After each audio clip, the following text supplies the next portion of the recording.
오늘 하나님 주시는 말씀은 창세기 17장 15절부터 18장 15절까지입니다. 하나님이 또 아브라함에게 이르시되 네 아내 사레는 이름을 사레라 하지 말고 사라라 하라. 내가 그에게 복을 주어 그가 네게 아들을 낳아주게 하며 내가 그에게 복을 주어 그를 여러 민족의 어머니가 되게 하리니 민족의 여러 왕이 그에게서 나리라. 아브라함이 엎드려 웃으며 마음속으로 이르되 100세 된 사람이 어찌 자식을 낳을까? 사라는 90세니 어찌 출산하리요 하고 아브라함이 이에 하나님께 아뢰되 이스마엘이나 하나님 앞에 살기를 원하나이다. 하나님이 이르시되 아니라 네 아내 사라가 네게 아들을 낳으리니 너는 그 이름을 이삭이라 하라. 내가 그와 내 언약을 세우리니 그의 후손에게 영원한 언약이 되리라. 이스마엘에 대하여는 내가 네 말을 들었나니 내가 그에게 복을 주어 그를 매우 크게 생육하고 번성하게 할지라. 그가 12두령을 낳으리니 내가 그를 큰 나라가 되게 하려니와 내 언약은 내가 내년 이 시기에 사라가 네게 낳을 이삭과 세우리라. 하나님이 아브라함과 말씀을 마치시고 그를 떠나 올라가셨더라. 이에 아브라함이 하나님이 자기에게 말씀하신 대로 이날에 그 아들 이스마엘과 집에서 태어난 모든 자와 돈으로 산 모든 자 곧 아브라함의 집 사람 중 모든 남자를 데려다가 그 포피를 베었으니 아브라함이 그의 포피를 벤 때는 99세였고 그의 아들 이스마엘이 그의 포피를 벤 때는 13세였더라. 그날에 아브라함과 그 아들 이스마엘이 할례를 받았고 그 집의 모든 남자 곧 집에서 태어난 자와 돈으로 이방 사람에게서 사온 자가 다 그와 함께 할례를 받았더라. 여호와께서 마므레의 상수리 나무들이 있는 곳에서 아브라함에게 나타나시니라. 날이 뜨거울 때에 그가 장막문에 앉아 있다가 눈을 들어 본즉 사람 셋이 맞은편에 서 있는지라. 그가 그들을 보자 곧 장막문에서 달려나가 영접하며 몸을 땅에 굽혀 이르되 내 주여 내가 주께 은혜를 입었사오면 원하건대 종을 떠나 지나가지 마시옵고 물을 조금 가져오게 하사 당신들의 발을 씻으시고 나무 아래에서 쉬소서. 내가 떡을 조금 가져오리니 당신들의 마음을 상쾌하게 하신 후에 지나가소서. 당신들이 종에게 오셨음이니이다. 그들이 이르되 네 말대로 그리하라. 아브라함이 급히 장막으로 가서 사라에게 이르되 속히 고운 가루 세 스아를 가져다가 반죽하여 떡을 만들라 하고 아브라함이 또 가축 떼 있는 곳으로 달려가서 기름지고 좋은 송아지를 잡아 하인에게 주니 그가 급히 요리한지라. 아브라함이 엉긴 젖과 우유와 하인이 요리한 송아지를 가져다가 그들 앞에 차려놓고 나무 아래 모셔 섬에 그들이 먹으니라. 그들이 아브라함에게 이르되 네 아내 사라가 어디 있느냐? 대답하되 장막에 있나이다. 그가 이르시되 내년 이맘때 내가 반드시 네게로 돌아오리니 네 아내 사라에게 아들이 있으리라 하시니 사라가 그 뒤 장막문에서 들었더라. 아브라함과 사라는 나이가 많아 늙었고 사라에게는 여성의 생리가 끊어졌는지라. 사라가 속으로 웃고 이르되 내가 노쇠하였고 내 주인도 늙었으니 내게 무슨 즐거움이 있으리요. 여호와께서 아브라함에게 이르시되 사라가 왜 웃으며 이르기를 내가 늙었거늘 어떻게 아들을 낳으리요 하느냐. 여호와께 능하지 못할 일이 있겠느냐. 기한이 이를 때에 내가 네게로 돌아오리니 사라에게 아들이 있으리라. 사라가 두려워서 부인하여 이르되 내가 웃지 아니하였나이다. 이르시되 아니라 네가 웃었느니라. 아멘. 음악의 어머니로 불리는 사람은 게오르그 프레드히 핸델입니다.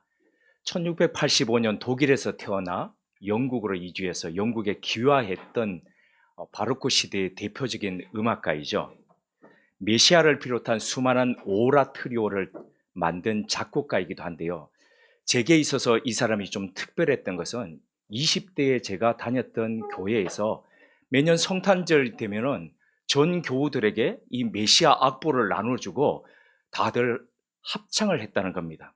그러니까 잘 모르는 파트를 다 나눠가지고 할렐루야, 할렐루야, 할렐루야 이렇게 했던 기억이 참 새롭습니다.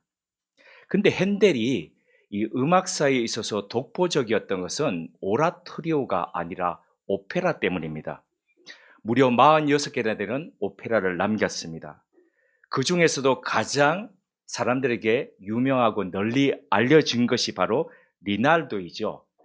이 오페라의 내용이 이런 겁니다. 11세기 제1차 십자군 그 원정을 떠날 때에 그 당시에 예루살렘이 이슬람에 함락되어 있었죠. 그 사라센 왕에게 점령되어 있던 성지를 되찾는다는 명목 하에서 하여튼 십자군 전쟁이 일어났었는데, 그것을 원정 갔던 사령관의 딸 알미네라와 그리고 장군 리날도의 이 사랑 이야기입니다. 마법의 성에 갇혀있던 이 알미네라를 구하기 위해서 장군 리날도가 활약을 하지요. 그리고 마침내 이 둘의 사랑이 이루어진다는 이 해피엔딩으로 끝나는 이런 오페라인데, 런던 무대를 위해서 1711년에 이 핸델이 처음으로 이태리어로 되어 있는, 그 당시에 유행했던 영어가 아니라 이태리어로 이 오페라를 처음으로 만들었던 것이 바로 이 리날도였습니다. 근데 대중에게 유명한 것은 바로 이 연인 알미레나가 부르는 나로 울게 하소서, 라시아 끼오 비앙카라는 이 노래 때문입니다. 이 가사가 대략 이렇습니다. 나로 울게 하소서, 비참한 나의 운명, 나에게 자유를 주소서, 나에게 자유를 주소서. 나로 울게 하소서, 비참한 나의 운명, 나에게 자유를 주소서. 이 슬픔으로 고통의 사슬을 끊게 하소서, 주여 불쌍히 여겨소서. 나로 울게 하소서, 비참한 나의 운명, 나에게 자유를 주소서. 나에게 자유를 주소서, 나로 울게 하소서, 비참한 나의 운명, 나에게 자유를 주소서. 나중에 한번 너튜브를 통해서 이 나를 울게 하소서를 한번 들어보십시오. 참 애절합니다. 성에 갇혀서 그 자유를 갈망하면서 사랑을 찾는 이 여인의 애절한 노래가 아마 느껴지실 겁니다.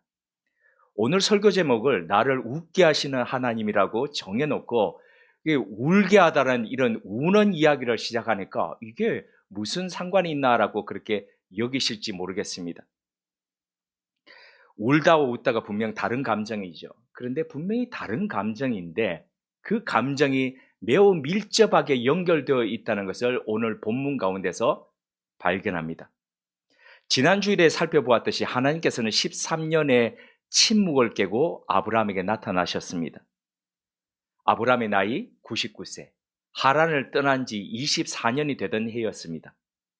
자신을 전능한 하나님, 다시 말해서 필요를 채워주시는 하나님이라고 소개하신 뒤 하나님께서는 아브라함에게 세 가지를 명하셨죠. 너는 내 앞에서 완전하라. 너의 이름을 바꾸어라. 할례를 행하라. 이 세 가지를 명하셨습니다. 이 말씀하신 뒤에 하나님께서는 아브라함의 이름을 바꿔주셨죠. 그리고 사레의 이름을 사라라고 바꾸어 주셨습니다. 그러면서 아들을 낳게 될 것이라고, 사라를 통해서 아들을 낳게 될 것이라고 말씀하셨는데, 이 말씀에 대한 아브라함의 반응을 창세기 17장 17절에서 18절이 이렇게 전합니다. 아브라함이 엎드려 웃으며 마음속으로 이르되 100세 된 사람이 어찌 자식을 낳을까? 사라는 90세니 어찌 출산하리요 하고 아브라함이 이에 하나님께 아뢰되 이스마엘이나 하나님 앞에 살기를 원하나이다. 하나님께서 말씀하실 때 분명 아브라함의 자세는 땅에 엎드려 있었습니다. 극존경과 그리고 경건함의 표현입니다. 근데 그의 마음은 그의 자세와 무척이나 달랐습니다. 하나님의 말씀을 들으며 피식 웃었습니다. 이런 아브라함의 말을 알아듣기 쉽게 번역기를 돌려보면 이렇습니다. 하나님, 좀 웃기지 마세요. 제 나이가 지금 100살이고 아내 나이가 90살입니다. 무슨 애입니까? 애는 있는 자식 이스마엘이나 좀 잘 챙겨주세요. 이런 말이거든요. 아브라함이 왜 이렇게 마음 따로 말 따로 왜 이렇게 이중적인 자세를 취했을까요? 하나님 말씀에 콧방귀를 피식 뀌면서 그렇게 말입니다. 하나님이 말씀 지금 하시는 것, 그건 제가 포기한 지 이미 오래되었습니다. 너무너무 지금 가능성 1도 없는 것 가지고 붙들고 그거 살라고 지금 그러지 마세요. 그러고 싶지 않다는 겁니다. 더 이상 제게 희망 고문하지 말라는 바로 그런 항변이었습니다. 그가 희망을 버리기까지 얼마나 희망을 붙들고 살았겠습니까? 얼마나 기다리면서 그렇게 살았겠습니까? 얼마나 아파하면서 기다렸겠습니까? 그 기다림의 시간, 인고의 시간, 그 세월 모두 다가 눈물의 시간이었습니다. 이를 아는지 모르는지 하나님께서는 또다시 희망 고문을 하시니 아브라함이 피식 웃으면서 그렇게 하나님께 말한 거죠. 없는 예, 없는 아이 이야기 더 이상 하지 말고 이스마엘이나 좀 신경 써주세요. 이런 의미에서 보면 아브라함의 웃음은 그의 눈물의 다른 모습입니다. 창세기 18장에는 보면 사라의 말과 행동 속에서도 이 비슷한 것이 나타나지요. 아브라함을 다시 찾아오신 하나님께서 아브라함에게 내 아내 사라가 어디 있느냐라고 물으시면서 내년 이맘때에 내 아내 사라에게서 아들이 태어날 것이다 라고 그렇게 말씀하시죠. 그래서 아들의 이름을 가르쳐 주시면 아들의 이름도 그 앞에 가르쳐 주셨죠. 그죠? 웃음이라는 뜻의 이삭이었습니다. 그때 사라가 텐트 바깥에서 그 소리를 듣고 있었습니다. 그때에 그 사라의 행동을 성경은 이렇게 증거합니다. 창세기 18장 12절입니다. 사라가 속으로 웃고 이르되 내가 노쇠하였고 내 주인도 늙었으니 내게 무슨 즐거움이 있으리요. 누구보다도 자신의 몸과 남편의 상태에 대해서 잘 알고 있었던 사라였습니다. 이미 생리가 끊긴 지 오래인데 아이를 갖는다는 게 그게 얼토당토 않는 일이었죠. 그러니까 그게 그 말이 이해가 되고 설득이 될 리가 없었습니다. 그러니 그녀 또한 쓴 웃음을 지으며 이렇게 말할 수밖에 없었던 거죠. 그런 의미에서 그녀의 쓴 웃음 또한 오래전 출산의 기쁨과 기대를 저버린, 이미 놓아버린 여인의 눈물이었다고 할 수 있습니다. 사라의 이런 웃음을 아신 하나님께서 사라에게 아시면서 왜 웃냐라고 그렇게 말씀하셨죠. 그러면서 창세기 18장 14절에 이렇게 말씀하셨습니다. 우리 한번 같이 봉독하시겠습니다. 18장 14절입니다. 여호와께 능하지 못한 일이 있겠느냐? 기한이 이를 때에 내가 내게로 돌아오리니 사라에게 아들이 있으리라. 여호와께 능하지 못한 일이 있겠느냐는 이 부분을 직역해보면 좀 더 다른 뉘앙스가 느껴집니다. 어떤 일이 여호와께 경이로울 수 있겠느냐? 이게 직역입니다. 좀 더 쉽게 풀이해보면 인간에게는 기적이라고 생각하는 일들이 있겠지만 하나님 앞에서는 그건 아주 평범한 일이라는 거죠. 경이롭다는 게 놀라는 거잖아요. 놀랄 일 아니라는 거죠. 그러니까 사라의 생각에는 너무 이건 기적 중에 이건 기적일 수밖에 없는 일이시겠지만은 하나님 앞에서는 그건 아무 일도 아니라는 말씀입니다. 하나님은 이렇게 웃는 사라를 한편으로 토닥이면서 이렇게 약속하셨습니다. 아들이 있을 거다.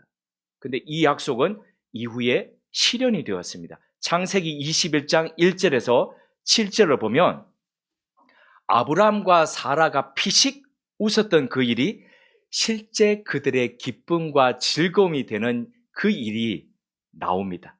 웃음이 되죠. 진짜 웃음이 됩니다.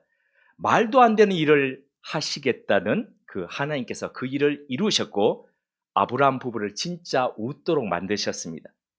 이 일을 겪은 뒤에 사라가 이렇게 신앙 고백했습니다. 21장 6절입니다. 사라가 이르되 하나님이 나를 웃게 하시니 듣는 자가 다 나와 함께 웃으리로다. 여기서 웃음으로 번역된 히브리어 단어가 체호크인데요. 이 체호크는 두 가지 의미를 지니고 있습니다. 하나는 비웃음이라는 의미가 있고요. 또 다른 하나는 진짜 즐거워서 웃는 웃음. 이 양가 웃음을 다 가지고 있는 겁니다. 그러니까 앞서 창세기 17장, 18장에서 아브라함과 사라 모두가 하나님이 말씀하실 때에 웃었던 체호크, 이것은 비웃음의 체호크였습니다. 그런데 이 비웃음을 하나님은 실제의 기쁨의 웃음, 지금 21장에서 체호크로 바꿔주셨습니다. 방금 읽은 창세기 21장 6절에서 사라의 웃음은 하나님이 그녀를 웃게 하신 기쁨의 웃음이었죠. 오랜 슬픔의 터널을 지난 사람이 맞이하는 기쁨의 웃음입니다. 이 밝아오는 오는 새 아침에서 환희를 느끼는 그런 웃음이죠. 사라는 그녀의 이 웃음소리를 듣는 사람들이 다 웃게 될 것이라고 이렇게 이야기했습니다. 이것은 같이 기뻐해 준다는 의미가 있고요. 그런데 여기는 그 의미보다도 또 다른 더 깊은 의미가 있습니다. 그것은 전혀 웃을 수 없는, 자녀로 인해서 웃을 수 없는 그 사람을 웃게 하신 그 하나님, 바로 그 사라이죠. 사라가 증거가 되는 겁니다. 그래서 그 이후로도 그런 웃음을 웃지 못하는 사람이 바로 사라가 샘플이 되어서 희망을 갖게 된다는 거죠. 희망의 샘플이 된다는 바로 그 의미입니다. 하나님은 죽었던 것 같았던 아브라함과 사라의 몸에서 역사하셨습니다. 그들 부부처럼 하나님을 믿고 따르던 사람들의 바로 인생 가운데도 하나님은 동일하게 역사하시죠. 여호와께 능하지 못한 일이 있겠느냐라고 물으셨던 하나님은 도저히 일어날 수 없는 기적조차도 평범하게 일으키신다는 거죠. 하나님을 믿는 자녀들에게 하나님께서는 그들을 사랑하시는 아버지일 뿐만 아니라 울고 있는 자녀들을 웃게 하시는 하나님이시기 때문인 거죠. 사복음서에 보면 공통적으로 예수님께서 첫 번째 네 제자를 부르시는 장면이 나옵니다.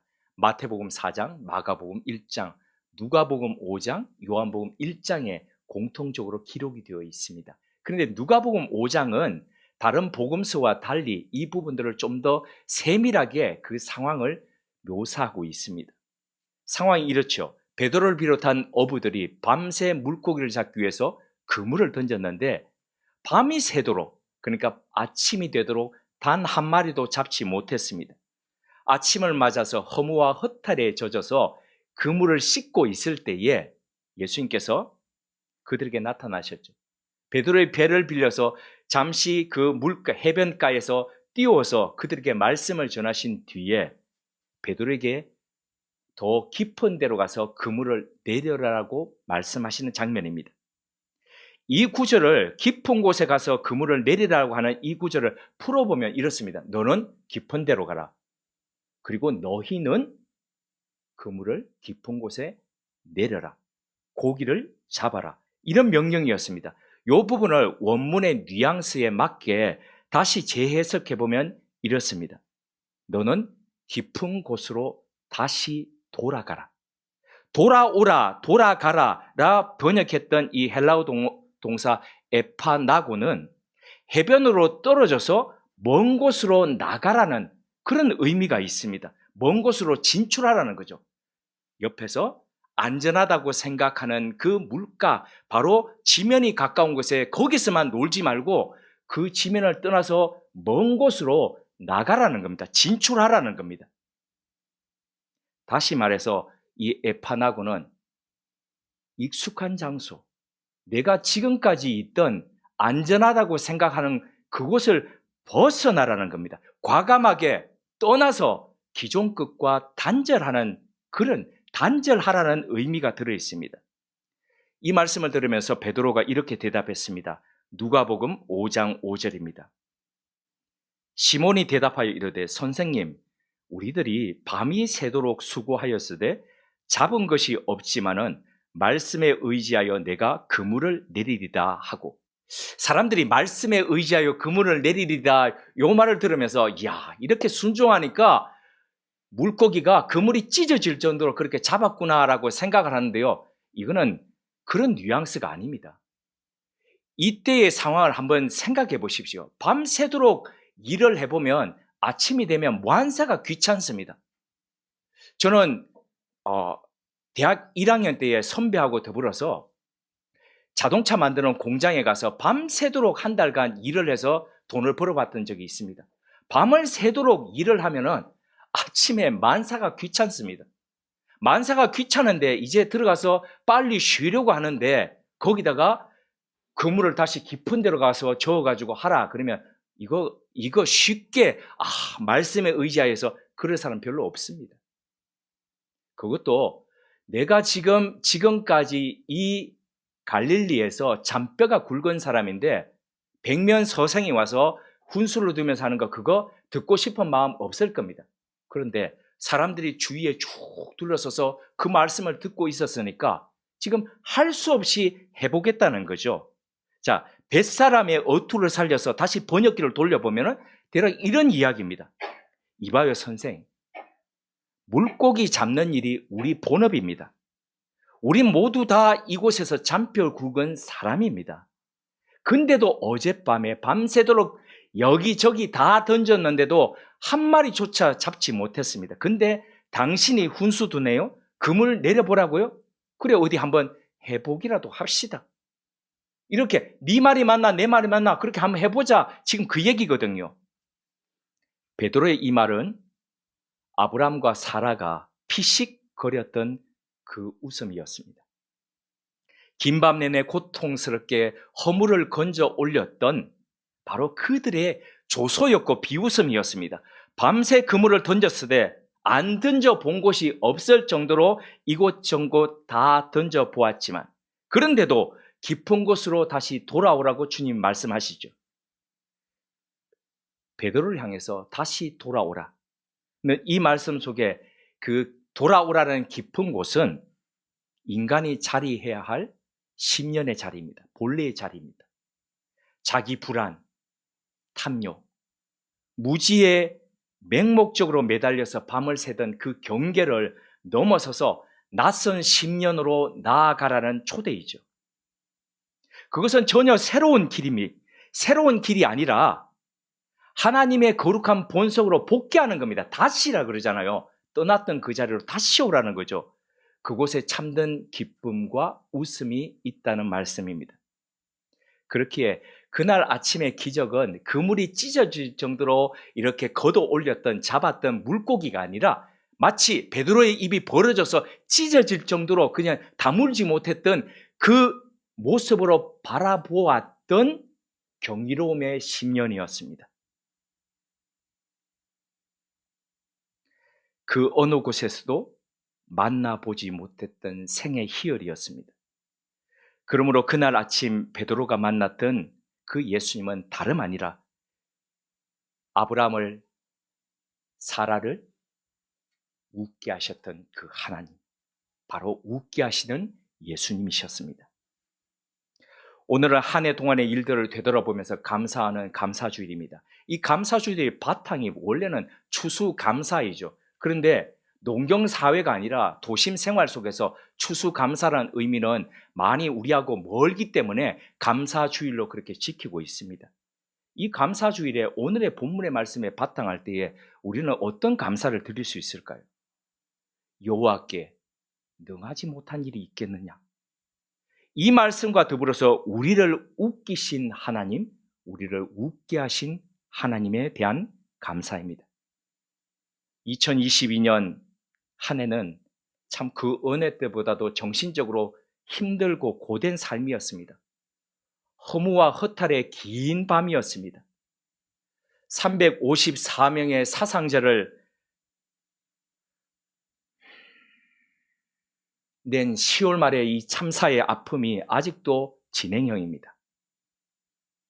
눈물로 밤을 보내는 우리에게 주님은 찾아오십니다.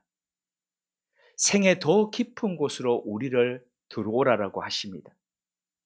너는 깊은 곳으로 다시 돌아오라며 우리의 근본이 어디에 놓아야 될 것인가, 어디에 위치해야 될 것인가 주님은 다시 한번 더 생각해 하십니다. 빈손으로 서 계십니까? 밤새 그물을 던졌는데도 여전히 빈손입니까? 할 만큼 제가 다 했는데 능력이 다한 그 끝자락 한 끝자락에서 서 계십니까?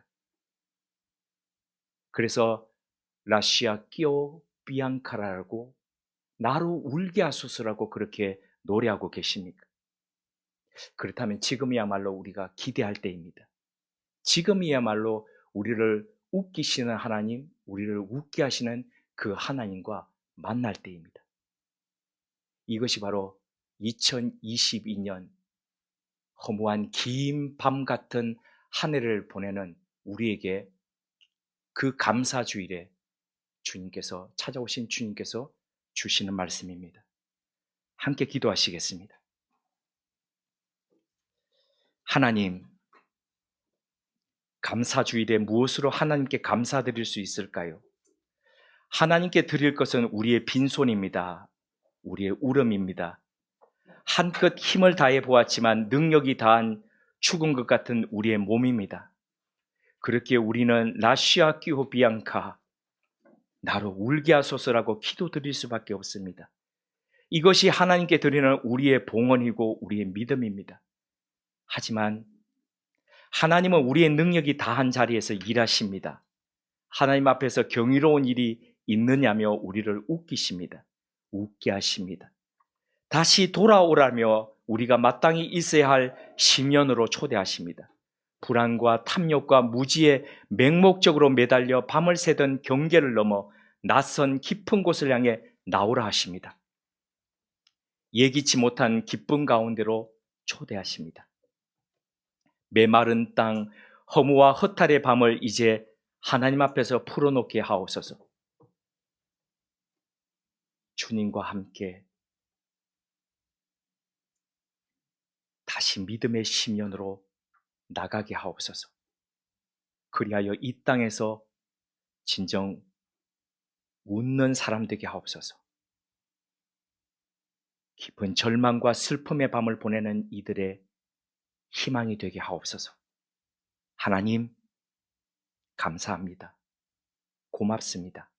예수님의 이름으로 기도드립니다. 아멘.